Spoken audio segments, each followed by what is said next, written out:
Olá, está no ar mais um Alesp Cidadania. No programa de hoje vamos falar sobre o trabalho da Reciclos e da ABRE. A Reciclos é a Associação Brasileira para a Gestão de Logística Reversa de Produtos de Iluminação.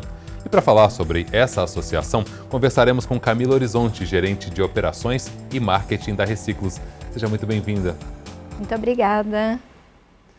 A ABRE é a Associação Brasileira de Reciclagem de Eletroeletrônicos e Eletrodomésticos. Quem conversa conosco é o diretor-presidente da ABRE, Robson Esteves. Robson, obrigado pela sua presença aqui no estúdio. Eu que agradeço a oportunidade de falar de um assunto tão importante para a gente, que é sustentabilidade, logística reversa.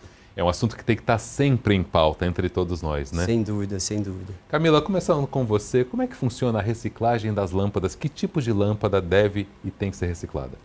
Bom, existem alguns resíduos que são muito perigosos e a lâmpada fluorescente é um deles. Então a lâmpada ela contém mercúrio na sua composição, que é um metal pesado que pode contaminar o solo, o ar, os rios e os animais que estão dentro desses rios. E isso pode gerar um grande problema, porque, por exemplo, até mesmo as pessoas podem ser afetadas com esses problemas, né? Se consumir algum peixe que está naquele rio, se está contaminado, todo aquele ecossistema ele é prejudicado. Então a Reciclos trabalha para dar a destinação correta dessas lâmpadas fluorescentes, para que ela vá para o lugar certo.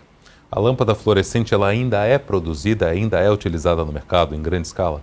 No Brasil ela não é mais produzida, ela é importada ainda, mas uma quantidade muito pequena. No entanto, muitas pessoas ainda têm muitas lâmpadas guardadas na sua casa, né? As pessoas, que, quando queima a lâmpada, deixa aquela lâmpada guardada, demora para fazer a troca dessa lâmpada, então ainda existe muita lâmpada para a gente coletar. A gente vê muita lâmpada fluorescente em empresas, em grandes galpões ainda. Eles ainda utilizam fluorescente ou já estão trocando pelo LED?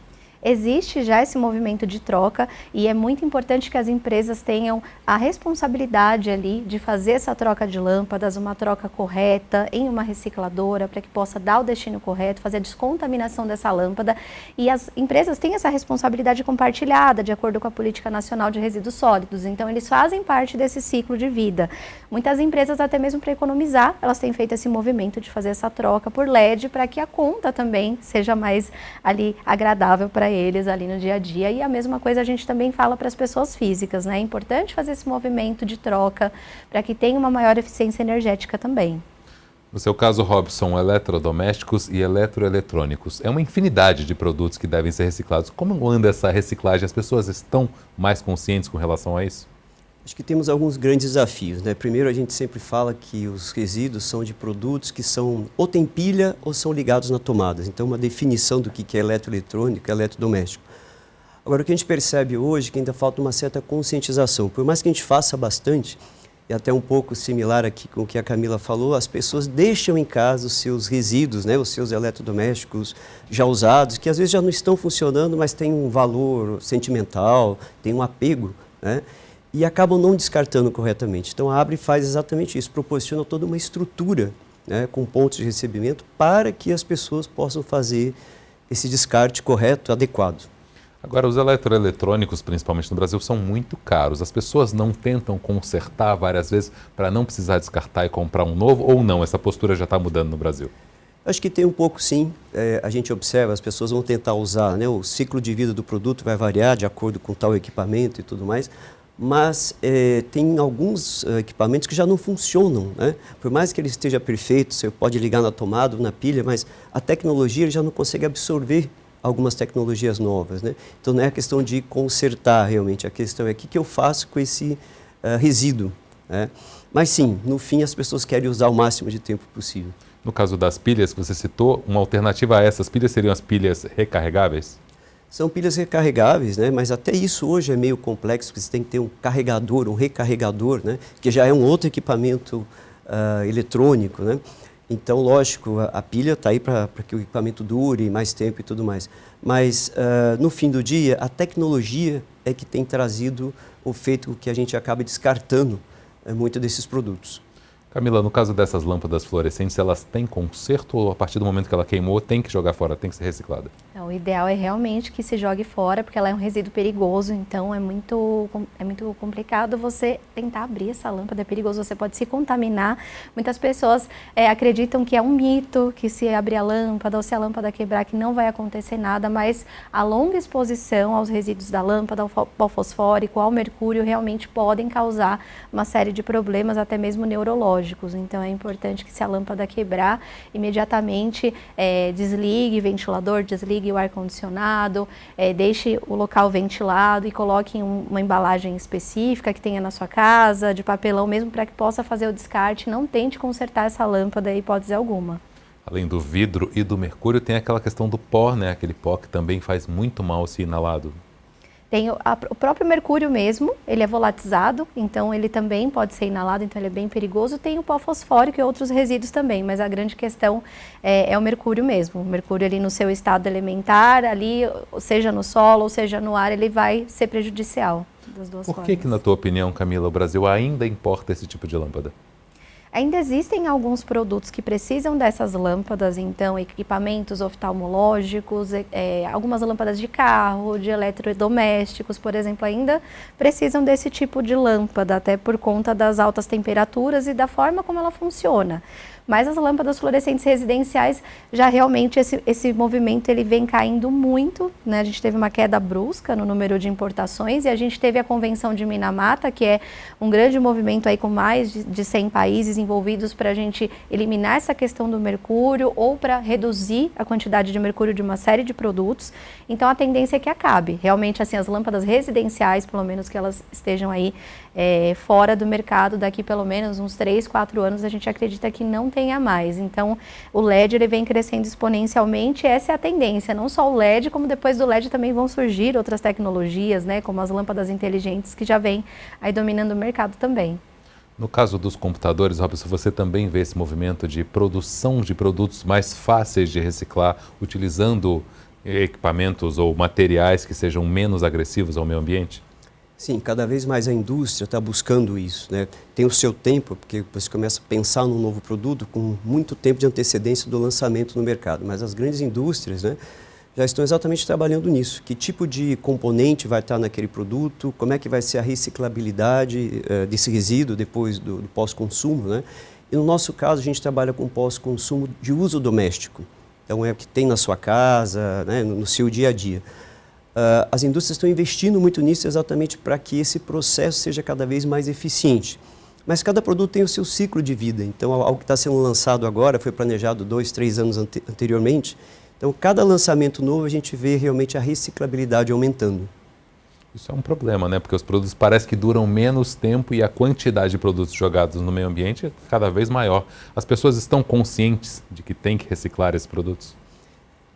Eu não diria que os produtos duram menos, só que a tecnologia que acaba fazendo, né, com que a indústria tenha que se preparar e lançar novos produtos usando essas novas tecnologias. O que a gente percebe é o nosso desafio, talvez é isso, é como conscientizar a população desse descarte correto. Assim como as lâmpadas, esses produtos todos, eletroeletrônicos, eletrodomésticos, também têm produtos químicos, componentes químicos, que podem fazer mal para a saúde, que se forem descartados incorretamente vão impactar o solo, os lençóis freáticos, né? Então a conscientização é o nosso grande desafio, que está acontecendo, lógico, mas ainda temos que aumentar essa velocidade de conscientizar a população como um todo. No caso dos computadores, existem muitos materiais, inclusive nobres, né, que são utilizados ali nos circuitos e transistores, né? Inclusive cobre, ouro, Isso. Prata. Sim, é verdade, né? As placas, né, dos eletrônicos têm uma série de componentes, alguns têm alto valor, mas não conseguimos retirar esse tipo de componente no Brasil. Então, o que se faz é se manda para o exterior, mas a gente brinca ou fala assim que para tirar 1 quilo de ouro são 10 mil quilos ou muito mais de placas. Então, não é totalmente economicamente viável simplesmente exportar, né, 1 tonelada de placas para tirar 1 quilo de ouro. Mas sim, realmente, porque o ouro é um bom condutor, né, eletrônico, de eletricidade nessas placas, então isso acaba existindo. Uma quantidade pequena, mas sim, tem alguns metais valiosos, sim. No seu caso, Camila, existe já uma tecnologia para reciclar 100% dessas lâmpadas? Dependendo do estado que a gente trabalha, existem legislações locais. Então, aqui em São Paulo, por exemplo, a lâmpada ela é descontaminada e todo esse resíduo ele vai para o aterro classe 1.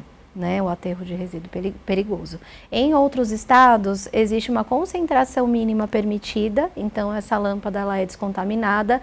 O mercúrio ele sempre vai para o aterro, né? Isso falando hoje em dia, mas o restante, o vidro, os pinos metálicos, as outras partes da lâmpada, eles podem retornar para a cadeia produtiva. Então, para a indústria de vitrificação, de asfalto, automotiva, não vai se tornar uma nova lâmpada, mas vai fazer parte do ciclo de novos produtos. Não é perigoso esse mercúrio ir para esse aterro? Existe, para o aterro ele passa por um processo onde ele é encapsulado e ele já é um aterro que é para resíduo perigoso, né? Então, o mesmo aterro que vão os medicamentos também e outros produtos, então ele passa por todo um processo que isso tudo é encapsulado e é aterrado, então realmente, mas o que a gente quer é que isso realmente vá para o local correto. E precisa também, como o Robson falou, eu preciso de muita lâmpada para ter uma quantidade de mercúrio. Então, a quantidade que a gente tem é muito pequena nessa lâmpada. Então, isso encapsulado, mas indo para o local correto, tem o destino ambientalmente correto. Você citou São Paulo, deve existir realidades muito diferentes da de São Paulo, né? Municípios que não têm a menor estrutura para reciclar esses materiais e que também tem uma produção grande desses materiais. Como fazer essa conexão para que municípios menores tenham também iniciativas parecidas? Bom, posso responder. Eu acho que o que a gente tem feito é exatamente a questão de conscientizar, educar, né? Realmente existe uma disparidade, alguns municípios estão muito bem preparados com esses aterros, vamos chamar especiais, né? E outros não, né? O nosso papel, pelo menos na ABRE, assim, é fazer com que o descarte, independente de onde ele comece a acontecer, o produto final, ou seja, se finalize da maneira mais adequada possível. Então, a gente transporta resíduos pelo país todo, né, exatamente para trazer para lugares onde podemos fazer toda a desmontagem, separação, trituração, depende do produto, lógico, né, mas que o resíduo final ele esteja em um lugar adequado, que não vai poluir, não vai impactar a natureza. Como surgiu, Robson, a ABRE? Quando ela surgiu e como foi essa ideia? A ABRE surgiu em 2011, logo depois da Política Nacional de Resíduos Sólidos, que acho que, né, Camila, para todos nós é uma grande base, é um grande ponto. Existiam algumas legislações anteriores, mas a Política Nacional, em 2010, ela juntou e definiu exatamente os setores industriais que devem ou deveriam fazer todo esse processo. Então, lâmpadas, pilhas, eletrônicos, pneus, vários setores estão nessa política.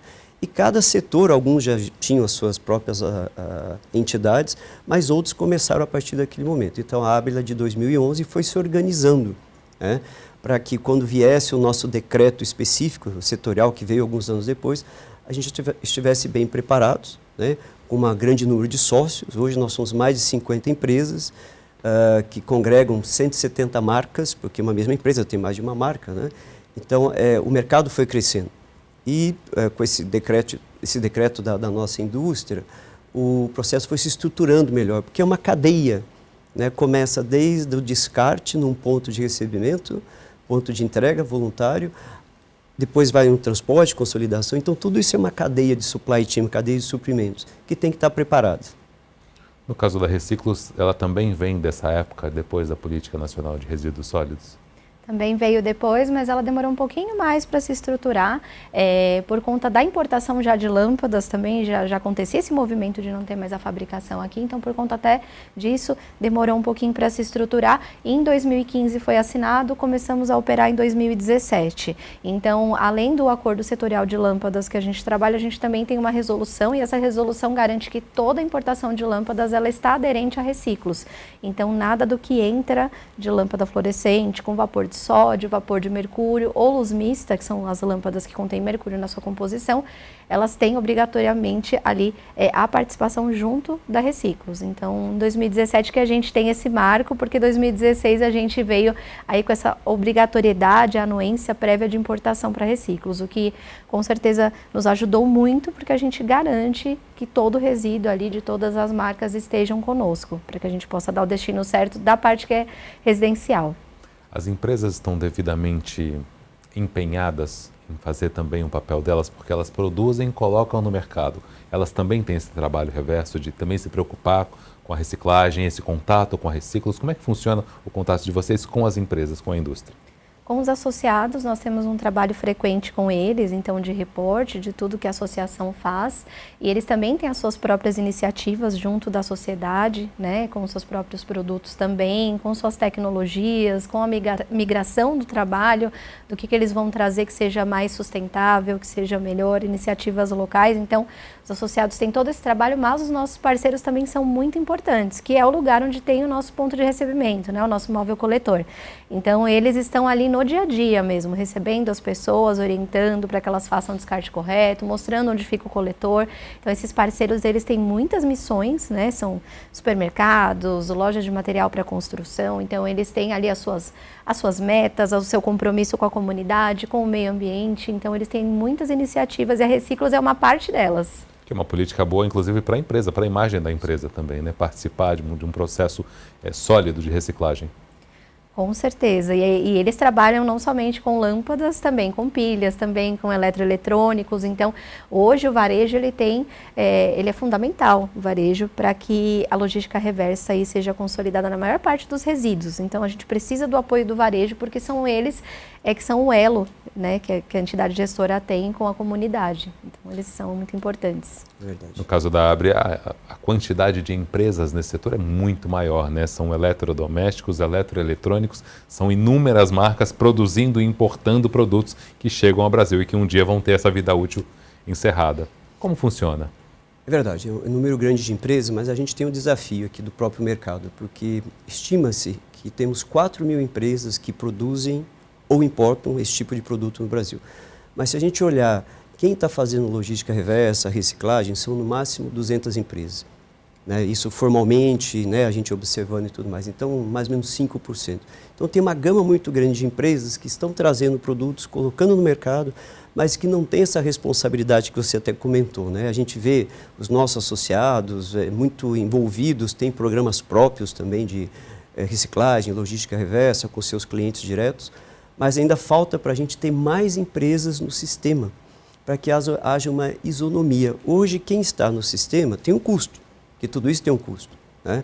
E quem não está não tem esse custo, né? Então, acaba faltando uma isonomia. Então, um desafio que a gente tem é trazer mais empresas, né, para todo esse sistema, que mais empresas participem, né? Estamos trabalhando nisso bastante. Como fazer com que essas empresas que estão fora entrem de uma forma não só por vontade própria, mas como dar uma forçada para que elas participem de todo esse processo? Bem, se a gente pegar o estado de São Paulo, né, a CETESB, que é o nosso órgão aqui de meio ambiente, para ter uma licença ambiental, uma licença de funcionamento, vamos chamar assim, em fábricas que estão no estado, a empresa tem que apresentar exatamente o que está fazendo em detalhes. Então, isso nos ajuda, né? Mas isso em alguns estados, né, que tem uma legislação mais própria e que cobra realmente das fábricas locais todo esse processo de certificação. A nível nacional, a gente tem trabalhado com o Ministério do Meio Ambiente para ter algum tipo de controle nas importações, porque o ponto é que quem importa, aí já não tem uma fábrica local, então a gente acaba perdendo um pouco esse controle. Então, o MMA tem trabalhado, buscando alternativas exatamente para que se possa trazer mais empresas, como você falou, né? De alguma maneira, sensibilizá-los, não só além da questão ambiental, mas sensibilizar pela legislação mesmo, né? A legislação, ela existe, mas precisa unificar, de repente, todos os estados para que todos falem a mesma língua? Existe realmente bastante diferença entre os estados, mas o próprio Ministério do Meio Ambiente, junto com as entidades gestoras, né, nós temos trabalhado em conjunto mesmo, inclusive com sistemas únicos, onde nós possamos unificar as nossas informações. A gente tem se aproximado nesse sentido de fazer realmente com que as entidades gestoras tanto trabalhem de forma única, como também prestem informações de forma única. E o interessante disso é que alguns estados saíram à frente com algumas iniciativas, alguns termos de compromisso ou decretos que são locais, e outros estados vão se inspirando nisso, e até mesmo quando a gente vai para o nacional, acaba que tudo está virando, né, tudo vira uma única ação. Então, a gente vê esse movimento, mas ele vem acontecendo de forma gradual. Então, acredito que futuramente, daqui a alguns anos, isso esteja muito mais consolidado. Como era antes dessa política, antes dessa lei, antes dessa conscientização? O nosso país jogava o lixo de qualquer jeito, não existiam aterros específicos para cada um dos produtos. Como funcionava antes? Porque é uma lei razoavelmente recente, né? Sim, é recente, porém os estados já trabalhavam com as suas iniciativas, com as suas legislações próprias, também os aterros também existiam, mas essa responsabilidade compartilhada, da gente falar do fabricante, importador, distribuidor, comerciante e o consumidor, essa parte ela não estava muito bem consolidada ali quanto à responsabilidade de cada um. Então a política nacional ela veio para definir o papel ali e também a nos ajudar até a cobrar também de cada um, né, o seu papel perante a sociedade. Isso também ajudou depois, claro, a virem outros termos, outros decretos, outros aperfeiçoamentos, né, e até mesmo quando as grandes empresas, elas que são parceiras nossas ou que são associados ou que têm um ponto de recebimento nosso, precisam fazer o seu plano de gerenciamento de resíduos, precisam apresentar essa documentação, com certeza o que vem de cobrança para eles é muito maior. Então a gente tem um grande respaldo com a política nacional, isso nos ajudou muito e nos ajuda, mas isso vem caminhando, isso vem ganhando força, isso vem nos ajudando e outras legislações que vieram depois só deram mais força para a gente. Eu vou só reforçar um ponto aqui, fique à vontade. Que é muito interessante quando a gente fala da política nacional, quando fala da responsabilidade compartilhada, né? Você trouxe muito bem, né, Camila? O consumidor, o fabricante, o importador, o varejo, né? Então, é uma cadeia, né? Então, a gente tem trabalhado com alguns varejos, né, falando mais do lado de eletroeletrônicos, que alguns são em comum até com a Reciclos, mas outros não. Então, o que a gente tem buscado é envolver mais os comerciantes, o varejista, porque ele é o elo lá de ligação, né? Com o consumidor final. Então a gente vê o consumidor às vezes vai comprar um produto novo, ele leva, né, o seu resíduo para entregar naquele varejo, naquele comerciante que ele está comprando.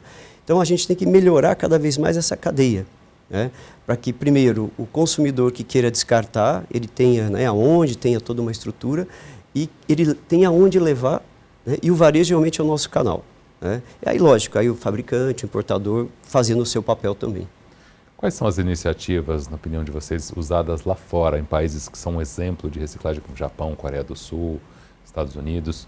Quais são essas iniciativas que podem ser utilizadas adaptadas à nossa realidade no Brasil? Porque são realidades muito diferentes, são países muito diferentes, e o Brasil é extremamente populoso, extremamente diverso. Como adaptar algumas dessas políticas e quais são elas que chamam a atenção de vocês? Vou responder alguma aqui, mas aí, na realidade, assim, você falou, acho que Coreia, Japão, aí tem uma conscientização, uma cultura, né? Acho que a gente lembra aqui na Copa, os japoneses limpando o estádio aqui no Brasil, né? Já começa por aí. Então, eles realmente conseguem implementar coisas, né? Com mais facilidade, porque está na cultura das pessoas. Mas a gente tem que tentar mudar essa cultura aqui também. Muito do que se faz lá poderia se fazer aqui também, desde que as pessoas entendessem e tudo mais. Em alguns países da Europa tem pagamento, né? Você ganha alguma coisa, né? Então, máquinas de garrafa PET, que você recebe né? moedas. Você, por exemplo, na própria Europa, você vai de metrô e você não paga o metrô, você coloca a sua garrafa PET. Então, não dá para colocar uma televisão, lógico, mas conceitualmente, né, é uma maneira do próprio consumidor final também ser remunerado, né? Ele faz o trabalho dele de tentar levar o resíduo, né, e ganhar alguma coisa. Mas tudo isso é um custo, né? Então a gente tem que ver como fazer tudo isso. Mas ideias temos muitas. Você, Camila? Existem algumas iniciativas locais que a gente acompanha, né, da Reciclos, e que até mesmo tem muitas startups surgindo com essas vending machines, essas máquinas, esses programas que têm apoiado bastante alguns consumidores. E alguns programas falando de lâmpadas, alguns programas de eficiência energética acontecem, então que são muito interessantes, onde o consumidor ele pode trocar a lâmpada da sua casa por uma nova sem custo nenhum. Então essas iniciativas são bem importantes também e a gente vê isso acontecendo, mas realmente de uma forma bem gradual, né? Então as concessionárias de resíduos para a gente de energia elétrica, elas têm um grande papel nesses municípios onde faz essa troca de lâmpadas, e isso é uma iniciativa, por exemplo, que é inspirada com certeza aí em outras que vêm de fora, mas a gente precisa levar para o consumidor ali o benefício para ele, então ele vai lá, ele entrega a lâmpada, ele troca por outra, mas são movimentos pontuais ali em alguns estados que a gente observa. conscientizar as pessoas, como você citou, pode ser um caminho ir até as escolas, conscientizar as crianças para que elas tragam essa informação para dentro de casa? Pode ser um caminho para mudança de cultura, como vocês mencionaram? Pode, né? Acho que nós concordamos com isso. Pode e deve, né? Deve, para falar a verdade, né? Porque, na realidade, são essas crianças, esses jovens que vão conseguir, né, influenciar na sua casa, pais, família e tudo mais. A gente participou de uma campanha no interior de São Paulo, uns meses atrás, e algumas escolas, né, fizeram uma campanha para arrecadar resíduos de eletroeletrônicos. E foi um sucesso, né? Eu fui até conhecer lá algumas escolas e tal. E os meninos, né, as meninas, todos muito alinhados, consegui trazer, convenci meu pai. Lógico, a escola ganhava algum tipo de brinde, né, mas assim, mobilizou, né? E é isso que a gente tem que fazer mesmo, na parte educacional, né, a criança a partir de 8 anos, 7, 8 anos e adolescentes estarem conscientes disso, porque se a gente olhar tudo que está acontecendo aí, as crises climáticas, teoricamente quem vai pagar mais o pato, brincando aqui, são eles. Né? Se as coisas continuarem, se a gente não mudar, né, não conseguir fazer coisa para reverter tudo que a gente viu ano passado, enchentes, secas, incêndios, né? Bom, ondas de calor. Então eu acredito muito nesse tipo de educação, sim. A gente vem trabalhando, a Reciclos no começo tinha mais o foco em campanhas nacionais, mais para o público em geral. Depois a gente começou a falar um pouquinho mais com as pessoas que tinham mais afinidade pelo tema. A gente foi percebendo os resultados da nossa campanha. Então, até a título de curiosidade, a gente tem mais de 70% do público que tem afinidade, que responde ao que a gente comunica, é um público feminino. Então, a gente busca muito trabalhar outros públicos e no meio da nossa trajetória a gente começou a trabalhar com escolas. Então, surgiu alguma demanda de algum estado aqui, outra ali, e a gente sentou ali e conversou, vamos tentar trabalhar isso de alguma forma, né? E aí começaram a surgir alguns materiais, algumas iniciativas da Reciclos, a Abre também tem algumas iniciativas muito interessantes e a gente foi tendo retorno tanto das escolas, dos educadores, dos diretores, dos pais, de todos que estão envolvidos, de como as crianças ficam engajadas com o tema, de como elas gostam de levar isso para casa, seja com gincana, seja por uma semana de meio ambiente, que também tem uma grande movimentação nas escolas, mas eles ficam motivados, é um assunto que está em pauta e a gente fala na Reciclos bastante que é o agora, né? Não é nem o futuro, então porque como o Robson bem colocou, as emergências climáticas que a gente tem, elas estão aí. Então, não é mais o futuro que a gente tem que se preocupar. Então, a gente trabalha muito essa questão com as crianças e a gente tem bastante resultado positivo aí. É o que mais a gente vê acontecer ali na ponta, com certeza, para Reciclos. É o trabalho com as escolas. As mulheres estão dando exemplo no engajamento e na conscientização. Com certeza. Existe um estudo internacional que fala realmente que isso é cultural, isso vem aí de muitos anos atrás, de que realmente a mulher, por ter um perfil de cuidar mais do lar, de cuidar da residência, das coisas, filhos. Ela teve uma tendência natural a ter mais afinidade com o tema, que vai um pouco contra o lado feminino, de hoje a gente, né, ter independência, trabalhar, mas mesmo assim a gente teve uma mudança no comportamento da mulher, teve uma mudança na sociedade, mas a mulher ainda permanece, ainda que tenha o cuidado com isso. Então a gente quer falar, por isso a gente trabalha para falar com outros públicos também, né? Falar com o público masculino, falar com as crianças, que é bem importante. A nossa responsabilidade aumentou, Robson. E aí agora, como conscientizar essa outra metade dos homens para que façam o mesmo? Vamos lá no campo de futebol, né? Tem que ir no ambiente onde eles estão. Mas é muito importante escutar isso. Acho que as mulheres, elas conseguem realmente fazer tudo isso, né? E a gente vê também resultados, né, do público feminino, que faz assim interface com a gente via mídias sociais. Então, parabéns às mulheres e continuem assim, por favor. A gente agora tem que trabalhar e educar os homens também. Daqui a pouquinho a gente continua falando sobre mídias sociais. É uma ferramenta importante para a divulgação, né? Sem dúvida. A gente vai para um breve intervalo e volta já já.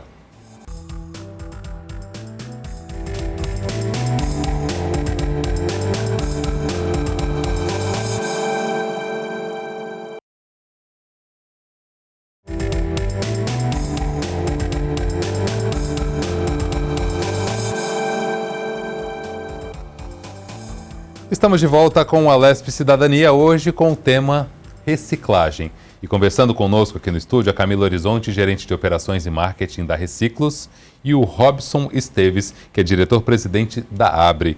Camila, falando em campanhas, mídias sociais, como a gente finalizou no bloco passado, como utilizar essas ferramentas para divulgar ainda mais esse pensamento, essa conscientização das pessoas? Bom, a Reciclos, ela utilizava campanhas mais nacionais, mais genéricas, e com o tempo a gente foi percebendo que é uma guerra. Mídia social ali, a guerra por atenção, assim, é difícil a gente competir se a gente não investe. Mas como associação sem fins lucrativos, a gente tem que buscar criatividade, né, nos lugares que a gente nem imagina. Então, com o retorno das campanhas, a gente foi percebendo algumas outras formas de conversar com o público. Hoje a Reciclos, ela tem um perfil que ele é muito bem humorado, ele tem uma persona feminina, moderna, então a gente tenta conversar dessa forma com o público. E a gente também trabalha muito com influenciadores que são de outros nichos completamente diferentes do que o tema, né? Então, seja um nicho de astrologia, um nicho de piadas, um nicho de uma pessoa que descobre casas abandonadas, enfim, a gente tem perfis completamente diferentes de influenciadores para que a gente chegue nas pessoas de uma forma muito leve, de uma forma gostosa, divertida, que a pessoa não perceba que aquilo é uma publicidade, que eu estou divulgando alguma coisa, e principalmente que eu quero que a pessoa faça alguma coisa. Olha, você tem responsabilidade de ir ali, de colocar o seu resíduo no lugar certo, né? Então a pessoa fala, dependendo do local que a pessoa está, minha vida é muito corrida, eu não vou parar para fazer isso. Já tem outros lugares que isso responde muito bem. Então a gente tenta de uma forma nacional atingir o maior número de pessoas ali de uma forma muito orgânica, e isso tem funcionado bastante com a gente. Eu já acredito que esse caminho que a gente tomou é um caminho muito bom e que tem dado bons resultados para Reciclos. É importante lembrar as pessoas que está tudo ligado, né? Você falou do futebol, que está ligado a um produto, um ar-condicionado que está ligado a uma produção de uma lâmpada, está tudo interligado. É um planeta só, né? Essa conscientização tem que vir em todos os lugares. É verdade, e acho que as mídias sociais nos ajudam nisso, né? A Abre também, como uma entidade sem fins lucrativos, a gente tem que buscar maneiras de atingir o público, né? O grande público, porque o nosso público é toda a sociedade, né? Então, a gente tem uma coisa de humor também que eu acho muito interessante, quando a gente fala desapegue do seu resíduo, né? Fizemos lá um videozinho de um casal chorando porque a geladeira, em forma de fantasma, estava indo embora da casa. Mas eles não queriam, né? Mas já não funcionava, então a gente vai explicando, tem que desapegar, né? Para poder descartar corretamente e tudo mais. E ir buscando calibrar quem a gente vai atingir, seja desde as crianças, adolescentes. A gente também trabalha com alguns influenciadores exatamente para poder chegar neles, né? Nesse público mais jovem. E a gente começa a ver os resultados. Ainda o descarte que a gente está buscando não é no nível que a gente gostaria, mas a gente vê caminhando, né? Mas só vai caminhar se a gente também estiver lá falando, comunicando com esse público. Tem que falar a língua do pessoal, né? Tem que falar a língua do pessoal, né? E da moleque, né? Do adolescente, né? A criança é um, a pessoa mais velha é outro. Então, o mesmo influenciador nem sempre funciona, né, Camila? Tem que achar exatamente os nichos aí para que as mensagens cheguem, né? Agora vocês têm algumas parcerias, vocês fazem também alguns trabalhos em conjunto, a Abre e a Reciclos. Quais são esses trabalhos? Bom, começamos há pouco tempo, né? A gente vem conversando bastante, temos iniciativas aí diferentes, outras entidades gestoras também têm as suas iniciativas de educação, mas acredito que unindo os esforços a gente vai muito mais longe. A ABS, Associação Brasileira de Engenharia Sanitária e Ambiental de São Paulo, nós temos uma parceria com eles desenvolveram alguns anos atrás uma cartilha da Política Nacional de Resíduos Sólidos para Crianças, para realmente explicar para essas crianças como que isso funciona de uma forma muito objetiva, de uma forma muito simples. A Reciclos, em 2021, começou uma conversa com a ABS, teve uma reedição dessa cartilha mais moderna, com menos texto. A gente sabe que tem um desafio aí, né, de falar tudo em menos de um minuto, e isso vai mudando cada vez mais. E agora, integrando a cartilha, nós temos também a Abre, né? Então a gente integra isso nessa historinha, onde a gente tem a Lara e a Bia, e a gente também tem a Prolata, que são a entidade gestora das latas de aço, né? A gente já fala aqui de outros resíduos, então olhando essa cartilha a gente tem o pneu, a gente tem a embalagem, a gente já fala sobre tudo, mas as entidades gestoras vêm aí com um pouquinho dessa força, colocando o seu nome ali, o que fazer, aonde buscar um ponto de recebimento. Então com isso a gente pretende chegar em cada vez mais escolas. Diga. Eu acho que é interessante essa parceria, porque eu até vivi uma situação muito interessante numa campanha em Minas Gerais. Eu levei algumas, né, mas não deu para levar muitas, porque mas as crianças gostam muito, né? Eu acho que a gente conseguiu ser bem feliz em pegar diferentes tipos de resíduos, de uma linguagem para criança, jovem, adolescente, né? E que está aprendendo atenção. Lógico que é verdade, a disputa por atenção, seja com a mídia social, com a televisão, com qualquer outro veículo, é muito grande. Mas acho que a cartilha traz essa coisa positiva para a gente.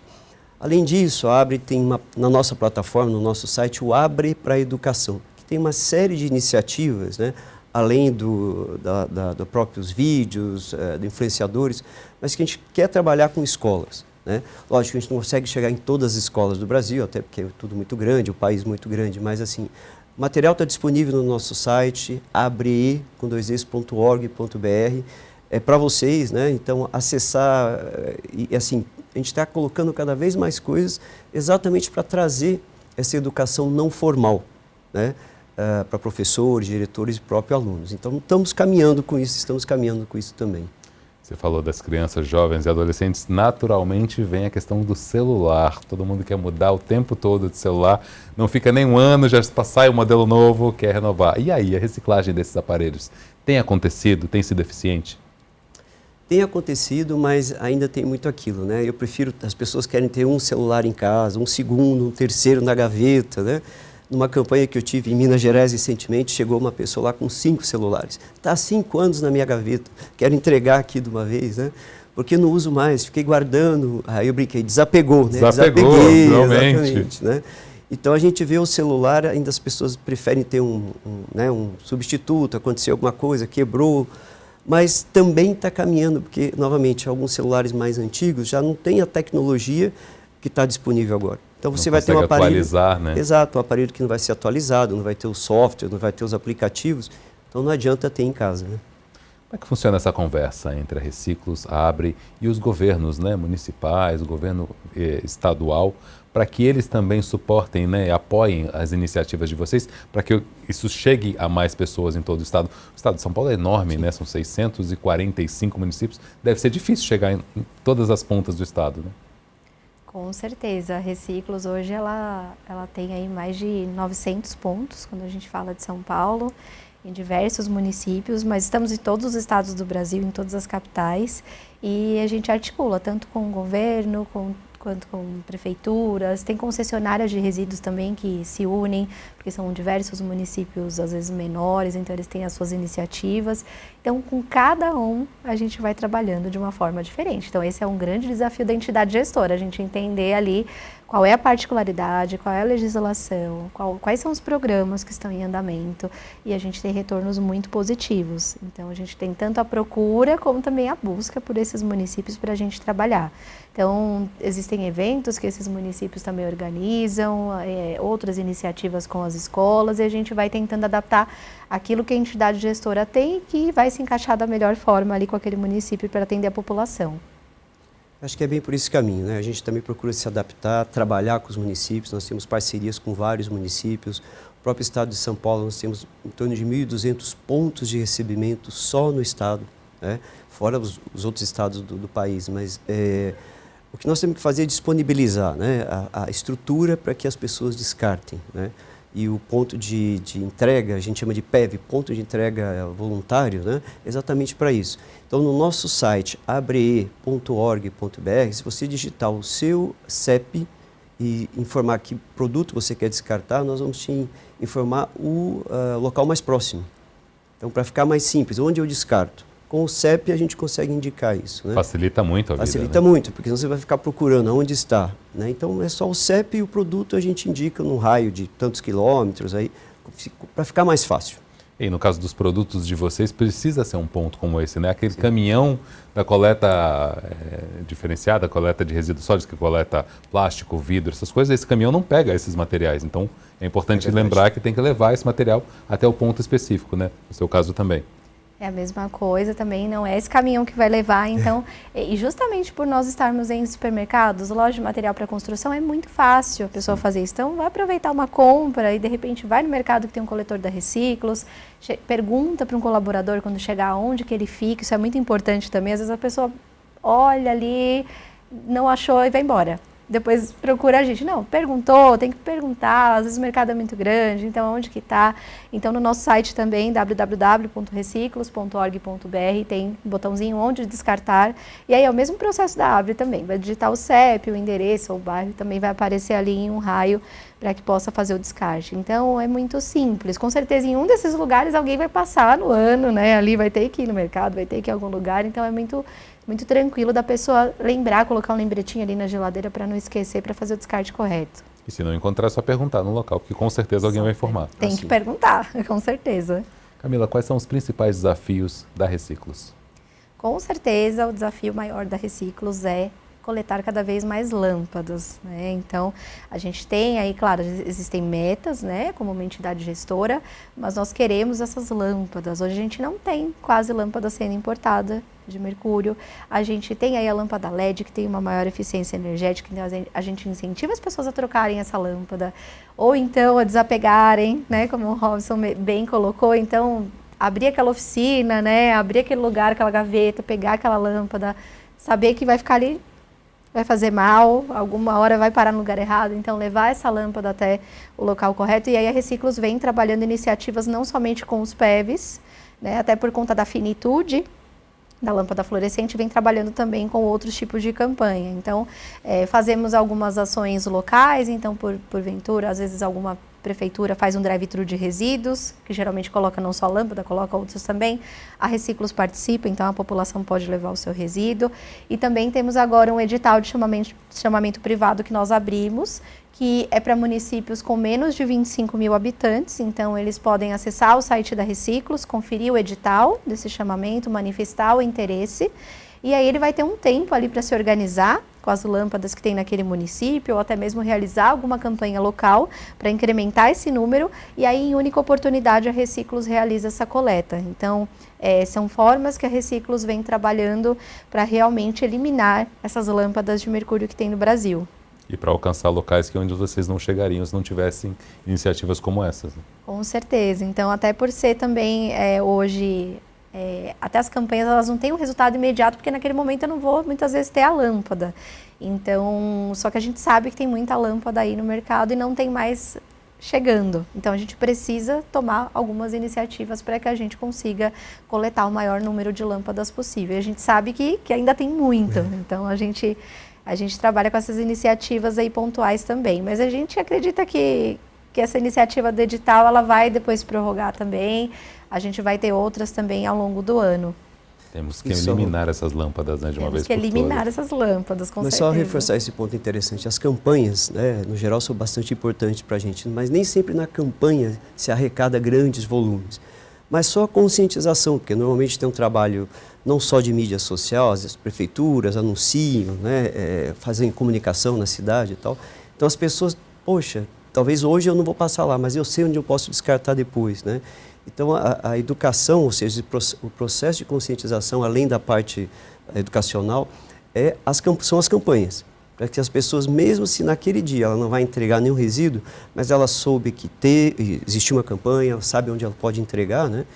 E a gente vê então ganhando campo essa conscientização. É devagar, mas está acontecendo. É nessa campanha que ele lembra da oficina, onde estão as lâmpadas lá escondidas, guardadas, é nessa campanha que ele desapega. Exatamente isso, né? E você vê coisas assim muito diferentes. As pessoas chegam com várias coisas que estavam na casa delas, né? E aí eu vou brincar que as mulheres são bem objetivas, o marido não quer descartar aquilo, eu ganhei da minha avó, não funciona, pode descartar, né? Porque é isso mesmo, não tem por que ficar mais. Né, tem que abrir espaço para o novo, né? Exatamente isso. Abrir espaço na casa. Camila, no caso de uma lâmpada dessa, fluorescente, que tem vários resíduos muito perigosos, se a lâmpada cai dentro de uma casa, quais são os procedimentos mais adequados para você descartar aquele material depois que ela quebrou? O importante é não varrer, desligar algum ventilador, de repente que está ligado ali, o ar-condicionado, abrir as janelas. Então, depois que passar um tempinho, pegar uma embalagem, colocar essa lâmpada lá com todo cuidado e aí pode fazer o descarte no nosso coletor sem problema nenhum, mesmo que esteja em alguma embalagem fechadinha. Então é importante não ter contato ali. Então as pessoas, muita gente fala, eu não sabia que era para descartar a lâmpada, eu coloquei ali em uma embalagem e coloquei na coleta seletiva. Não vai adiantar, então tem que ser no coletor da Reciclos dessa mesma forma. Embora ela tenha vidro, não é uma reciclagem comum, uma reciclagem específica. Esse vidro é contaminado, então é bem importante que seja no coletor da Reciclos, ou se eventualmente o município não tenha um ponto de recebimento, que busque com a Secretaria de Meio Ambiente ou Prefeitura algum local específico. Alguns ecopontos, dependendo do município, porventura recebem também algum resíduo perigoso. O que é o melhor para vocês em trabalhar com uma área tão importante, reciclagem? Por que vocês escolheram essa área e qual é a maior satisfação que vocês têm ao trabalhar com isso? Bom, vou falar que acho que traz uma coisa de uma satisfação pessoal e profissional mesmo, né? Por mais que tenhamos desafios, né, Camila, coisas acontecendo, nem sempre as coisas são tão rápidas como a gente gostaria, né? Mas entender que a gente está fazendo alguma coisa, né, que pode ajudar o planeta, pode ajudar a natureza, né? Aquela história do grão, de milho, grão em grão, a galinha enche o bico, né? Não sei se é isso, mas pelo menos a gente vai fazendo a nossa parte, né? Isso traz uma grande satisfação, por mais desafiante que seja realmente, né? Mas cada dia você vai vendo as coisas acontecendo, um pouco mais devagar, um pouco mais rápido, mas a satisfação é isso. Eu tenho formação em biologia, tenho formação em propaganda e marketing e ao longo dos anos eu passei minha trajetória também no terceiro setor e a Reciclos foi a primeira experiência que eu tive pessoalmente falando que conseguiu unir também a questão do meio ambiente. Então é muito satisfatório conseguir colocar aquilo que eu estudei, né, e juntar isso, a comunicação com a biologia, o meio ambiente, no meu trabalho, no meu dia a dia. Então é muito satisfatório. Eu busco sempre isso de forma profissional, independente de estar na Reciclos hoje, já tenho uma trajetória onde eu busco fazer algo a mais, não só pelo trabalho, né? Então saber que aquilo que eu estou fazendo, por mais que existam regras, existam leis, que vai ter algum tipo de resultado. Então estou colocando um pouco do meu coração também naquilo que eu estou fazendo. Isso é muito gratificante. Falando em regras e leis, nós estamos dentro da ALESP, Assembleia Legislativa. Qual é a importância e como deve ser a postura dos deputados aqui da Casa para facilitar o trabalho de vocês, aumentar a abrangência dessa conscientização? Qual deve ser o papel deles aqui? Bom, eu acho que eu traria esse ponto. Se a gente puder ter mais empresas, né, participando do sistema, seria muito importante. Não sei se isso seria através de uma lei ou legislativo, lógico, né? Aqui é a casa do legislativo, mas assim, hoje o que a gente precisa é trazer mais empresas, né? Eu acho que a conscientização das empresas já existem, mas tem que ter alguma coisa que talvez force um pouco mais, né? E isso é uma legislação. Já existe aqui em São Paulo, né? Coisas, né? Muita coisa acontecendo, mas no geral, quanto mais empresas vierem para esse sistema, mais nós vamos poder coletar, né? E aí o resultado vai ser mais positivo. Enquanto a gente tiver uma grande gama de empresas que colocam produtos no mercado, mas a princípio não participam do sistema, quem participa, né, fica sobrecarregado, seja financeiramente, pelo trabalho. E quem não participa não está vivenciando isso. Então acho que quanto mais empresas, melhor.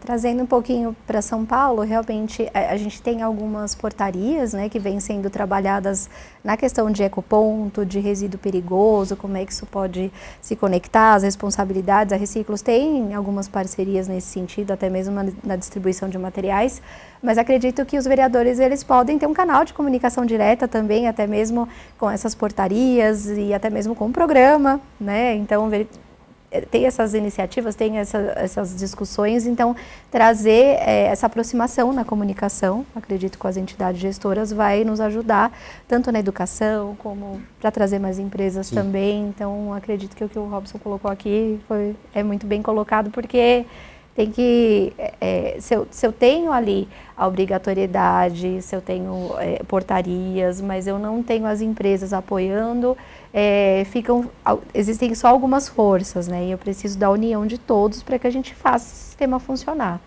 Nós aqui estamos constantemente falando sobre esse assunto, que é fundamental para todo mundo, né? Para conviver num ambiente mais saudável, mais seguro. As empresas têm buscado certificações nesse sentido, de empresas realmente sustentáveis, com selos de garantias, aqueles ISOs. As empresas procuram isso? Eu acho que sim, né? Procuram, mas ainda está num nicho muito pequeno, né? Nós, por exemplo, temos o selo verde da ABRE, a empresa que é nossa associada pode colocar na embalagem ou no seu produto que está fazendo o processo correto, seguindo a legislação. Então é uma maneira, até como você trouxe, para o consumidor entender que eu posso comprar o produto daquela empresa que está investindo nesse processo como um todo, né? E aquele produto da empresa que a empresa não está fazendo, eu puder escolher, vamos escolher quem está fazendo, né? Porque está mostrando que está interessado no assunto, está investindo nisso, né? Então, no geral, eu vejo algumas empresas sim, no geral sim, mas ainda tem um caminho. Algumas pessoas valorizam isso, né? Esses selos, essas certificações da empresa e procuram comprar de empresas ecologicamente corretas, digamos assim. Podemos dizer assim, sim. Sim, tem tudo na internet, né? Hoje, realmente, a gente tem excesso de informação, mas tem o excesso pelo lado bom também. A gente pode procurar pessoas que estão sempre mostrando produtos, sempre iniciativas, contando sobre o que as empresas estão fazendo e até mesmo as próprias empresas, né? Então, as pessoas têm acesso para saber qual produto escolher.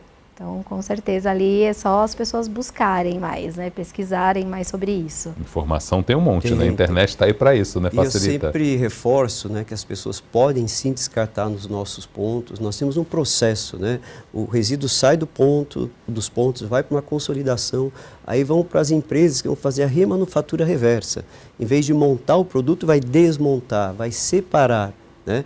Vai triturar aquilo que realmente não tem um uso, não pode ser usado.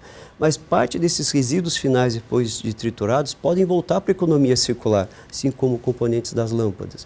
Você tem metal, tem vidro, tem plásticos que podem virar outros produtos, né? Só aquilo que realmente não tem o que mais fazer, que pode ir para um aterro específico, preparado. Mas então a gente garante que o que é descartado, tá, vai sim, ou volta para a economia circular, ou vai ser descartado corretamente. Inclusive o Brasil é uma referência em reciclagem de alumínio, né? Até Correto. Nem tanto pela conscientização, mas pela necessidade das pessoas de catar o alumínio, porque é um produto mais caro na reciclagem, né? E é verdade, é verdade. Então a gente percebe isso já faz alguns anos, né? O Brasil está reciclando mais de 97% do alumínio, das latas de alumínio principalmente, né? Porque existe uma cadeia monetizando isso. Então o ideal é que a gente tenha isso também em outras cadeias, né?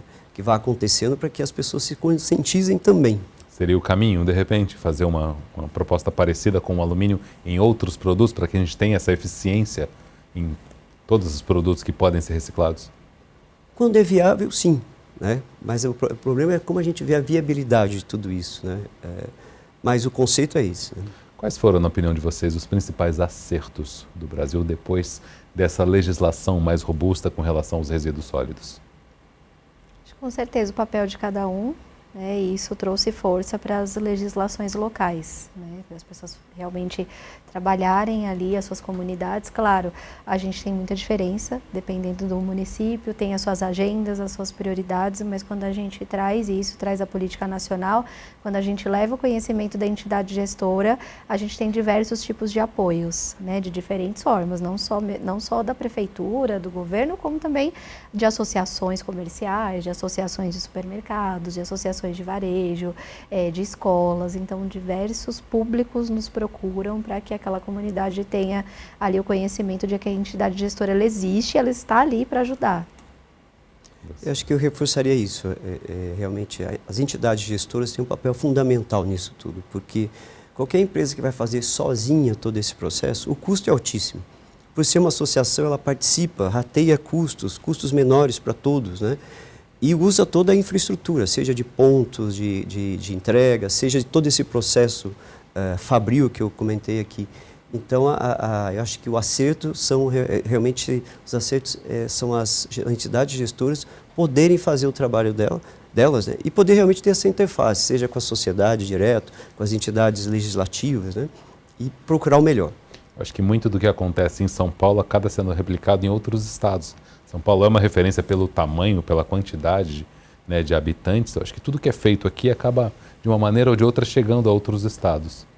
Os estados trocam muito e com certeza eles vão buscando ali. A gente às vezes vê que veio algum sistema de controle, alguma iniciativa, a gente sabe que veio de um outro lugar. Então, no nosso dia a dia, como a gente lida com todos os estados, a gente vai vendo que um vai inspirando o outro de alguma forma. Acho que as tecnologias ajudam também muito, né? A velocidade da informação, como a gente citou há pouco, né?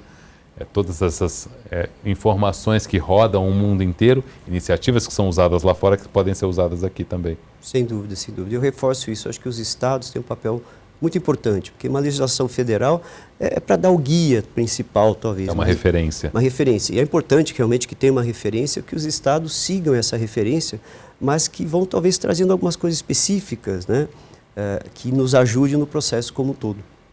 Qual que deve ser, na opinião de vocês, o futuro ideal do nosso país com relação à reciclagem, à conscientização, à utilização de materiais ecologicamente corretos? Eu acredito que se cada ponta ali ela tiver 100% da obrigatoriedade, se 100% das empresas ali que estão trabalhando com eletroeletrônicos, eletrodomésticos, com pilhas, se 100% de todas as empresas que trabalham com algum resíduo perigoso estiver ali com obrigatoriedade, seja na importação ou na fabricação, isso vai ficar muito bem amarrado com todas as outras pontas, sem dúvida. Então, esse é um dos pilares, eu acredito, ali para que o sistema funcione. Porque a informação, a iniciativa, ela existe, ela está em todos os lugares, a gente vê isso no dia a dia, mas a empresa, ela precisa participar, todas as empresas precisam participar, isso vai ter um reflexo muito significativo em outros resíduos. Acho que eu reforço, Camila, é isso mesmo, né? A gente tem que trazer mais empresas para esse processo como um todo, né? Porque aí vai reverberar mais, né? A gente vai ter mais condições de investir na educação ambiental, em campanhas, né? Então, assim, quanto mais empresas, a gente vai poder fazer um trabalho melhor, aumentar volumes, ter alguns maiores volumes, né? Então, acho que esse é um caminho.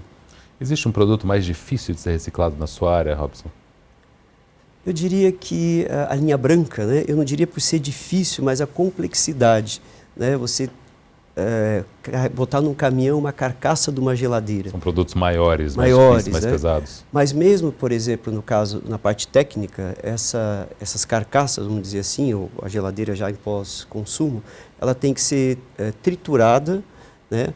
Num lugar, num equipamento, um shredder, que chama hermeticamente fechado, porque ela tem gás. Quando chega na fábrica, né, na remanufatura reversa, o gás é retirado, mas na espuma ainda tem gás. Né? Então, quando vai ser triturado, tem que estar tudo fechado, o equipamento de aço, tudo fechado, e o gás que sai vai exatamente para cilindros, né, para depois ter uma destinação final. Então, além do tamanho, tem essa complexidade realmente. Utiliza-se alguns materiais de uma geladeira, por exemplo, na fabricação de novas ou não? Pouco difícil. Tá? Depende muito da qualidade do resíduo final. Se o plástico, a própria espuma, né? Algumas vezes é viável, mas muitas vezes não também. Tem realmente outras utilizações. Deve ser bem complexo separar cada um dos materiais, precisa de um processo muito específico. Né? Exato, equipamentos, né? Então as empresas investem nos equipamentos para poder fazer isso. Né? E sempre isso, esse cuidado, porque simplesmente jogar uma geladeira na rua e depois alguém vai lá, serra a geladeira, está poluindo com esses gases a camada de ozônio. Então, o correto é isso, é ser separado, triturado, da maneira mais adequada. E essa pessoa está correndo um risco também ao fazer isso, né? Você sem dúvida nenhuma. Serrar uma lâmpada, quebrar uma lâmpada, inalar aquele gás da lâmpada, aquele pó, né, que você falou. Para a gente finalizar, o que vocês gostariam de dizer para quem nos assiste hoje na TV Alesp, para que tenham mais consciência, para que se preocupem mais e para que façam cada um a sua parte? Bom, eu vou pegar aqui carona com o que o Robson falou, então eu vou falar para desapegar também. Então, é muito importante desapegar da lâmpada, ou vamos renovar a iluminação de casa, né? Vamos trocar as lâmpadas por LED, por lâmpadas inteligentes, são mais confortáveis, são mais econômicas, então a gente tem bastante oportunidade aí de abrir a gaveta, pegar tudo que está guardado ali e destinar no local correto, né? O coletor, ele está no caminho, então é só encontrar no nosso site, então é bem importante para Reciclos ter. Cada lâmpada importa para a gente, então se cada um fizer a sua parte ali, uma vez no ano, com certeza vai em algum lugar que tem um coletor da Reciclos, então a gente vai ficar muito feliz com isso. A gente espera muito que as pessoas descartem cada vez mais lâmpadas, e educadores, professores, escolas que quiserem nos contatar, seja pública ou particular, a Reciclos tem o programa Reciclos Educa, então no nosso site www.reciclos.org.br tem a parte do Reciclos Educa com o formulário. Preencher o formulário, a gente tem aí uma série de materiais físicos, também digitais, tem a cartilha, até aproveitando aqui para mostrar, a cartilha que a gente está com a parceria aí com a Abre e com a Prolata também. Enviamos também essas cartilhas físicas, temos um programa de capacitação também não formal de professores, com o professor Samuel Cunha, que é super conhecido. Então a gente faz o convite para que as pessoas conheçam a Reciclos, descartem nos pontos e também que as escolas venham cada vez mais com a gente. Você, Robson? Eu acho que então, esse ponto é importante, né? A gente conseguir conscientizar as pessoas, né? Cada vez mais usarem a nossa infraestrutura, como eu comentei, abre.org.br, com o seu CEP e o que você quer descartar, a gente vai indicar os pontos de entrega e o desapegar mesmo. Se você não precisa mais desse resíduo, né, deixe lá com a gente, né? A parte educacional realmente é importante. No Abre para a Educação, exatamente, a gente também tem uma série de iniciativas para atingir as crianças, adolescentes, para que eles também possam influenciar em casa, né? E a gente acaba tendo esse processo maior, crescendo mais no país. Tem que ter uma consciência também na hora de comprar, para não comprar em excesso, não se empolgar nos sites de compra e comprar coisa que não precisa, né, que não vai usar. Isso é verdade, né? Nem sempre a gente consegue segurar, né? Tanta coisa ali de eletrônicos que chama atenção, tecnologia, mas faz sentido, tem que cuidar também. Robson, obrigado pela tua presença aqui no programa, foi um prazer. Viu? Eu que agradeço a oportunidade. Camila, muito bom te rever novamente, obrigado pela tua presença e pelo teu tempo. Sempre um prazer, a Reciclos agradece. Obrigado. O Alesp Cidadania de hoje fica por aqui, a gente se vê no próximo programa. Até lá.